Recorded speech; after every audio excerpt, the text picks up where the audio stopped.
There's 3 combinations, all starting with the cross or the right hand for an orthodox boxer, obviously left hand for a southpaw. 3 combinations. First combination is going to be right hand. He's going to slip my jab, and then he's going to come back with 5 punches. Right hand, left hook for 5. Then he's going to slip again and come back with 1.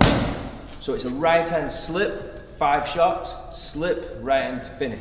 Go. Nice short combination, starting with that backhand.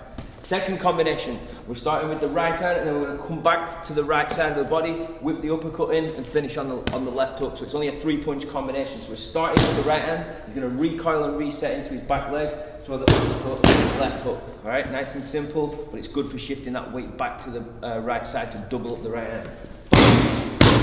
Do it again. Right hand, come back, uppercut, hook. Last one, we're going to throw defense into it again, but this time we're going to use the roll. So he's going to throw the right hand, he's going to roll, and he's going to come back with 2 punches, right hand, left hook. He's going to slip back for the hook and come back with a hook too. Okay? So right hand, left hook, 2 punches in between those defensive moves. So right hand roll, 2 punches, slip in, 2 punches to finish. Again, right hand roll. 3 combinations there for you to practice and use, all starting with that right hand cross. It's fucking class, mate.